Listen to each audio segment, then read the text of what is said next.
Inside Out by Carrie Blakinger is a partnership between NBC News and the Marshall Project, a nonprofit newsroom covering the U.S. criminal justice system. The column draws on Blakinger's unique perspective as an investigative journalist and formerly incarcerated person.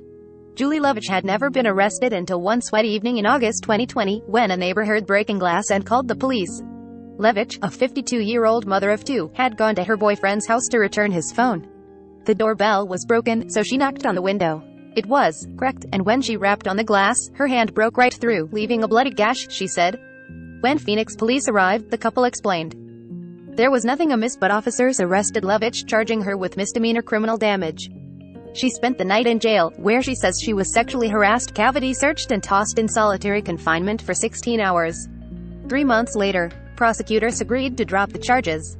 Now, Lovich is suing, not over her arrest and incarceration, but because the county jail published her mugshot online. Like many law enforcement agencies, the Maricopa County Sheriff's Office routinely posts photos of people booked into the local lockup, potentially wreaking permanent havoc on their lives before they've been convicted. Julie Lovich at her home in Scottsdale, Arizona. Caitlin O'Hara for NBC News. That photo is going to be out there forevermore, Lovich told me, worrying about how it would affect everything from job opportunities in her work as a technical writer to new friendships. We live in a society where you're supposed to be innocent until proven guilty, but I was found guilty the minute that mugshot went up. The Maricopa County Sheriff's Office has not yet responded to Lovich's lawsuit, and a spokeswoman declined to comment on pending litigation. In the digital age, those images of people's worst days are forever lurking as internet clickbait. Many news outlets have stopped publishing mugshots, or at least so many of them, but some states and cities are beginning to grapple with a more fundamental issue. Why do police release those mugshots, and should they be allowed to? You assume criminality when you see a mugshot, said Imani Gandhi, a journalist who covers law and courts and is a vocal critic of how people of color are represented in the news media. The first time I saw my own mugshot was the day after I got booked into jail in New York State for heroin. It was December 2010, and I was still in a druggie. Hazel and the other women in the cell block woke me up to point out my scowling face on the evening news. Scabby-cheeked and red-nosed, it was the worst picture I'd ever seen of myself. I had no idea then how doggedly it would follow me around. Long after I stopped getting high, articles about my arrest, with that faces of meth-style image attached, were the first results when I typed my name into Google. Like a digital ball and chain linking me to a past life.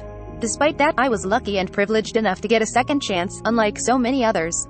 When I started working as a reporter, part of my job included attaching mugshots to dozens of local news and crime stories. Media outlets have long published the images, which drive web traffic and, in turn, advertising. It wasn't until some newsrooms started shifting away from that practice that I started questioning why we'd ever done it, and pushing my own newsroom at the time to stop. And it wasn't until more recently that I started questioning why police needed to release mugshots in the first place. Some law enforcement agencies are asking that question, too. The Justice Department has repeatedly refused to release mugshots, arguing to a federal appeals court that there's no public safety interest in releasing pictures that are a lasting image of what can be one of the most difficult episodes in an individual's. Last year, the San Francisco Police Department stopped releasing them as well. Widespread publication of police booking photos in the news and on social media creates an illusory correlation for viewers that fosters racial bias and vastly overstates the propensity of black and brown men to engage in criminal behavior, Chief Bill Scott said at the time. Now, the department only publishes arrest photos when they serve a clear law enforcement purpose, like finding a suspect or a missing person. Last month, police in Newark, New Jersey, announced a similar policy change. At least 3 states have gone a step further, barring the release of some mugshots. In 2019, New York changed its open records law to ban the release of mugshots unless doing so actually helps law enforcement. This year, California prohibited police from putting the images on social media, and Utah banned publishing mugshots until after conviction. The changes generated some pushback, especially from civil liberties groups and journalists. At a hearing in February, Salt Lake City investigative reporter Nate Carlisle begged lawmakers to reject the Utah bill, pointing out that sometimes mugshots are the only evidence of police brutality carried out during an I just don't think it's a good public policy to be releasing less government documents, he told me a few weeks ago.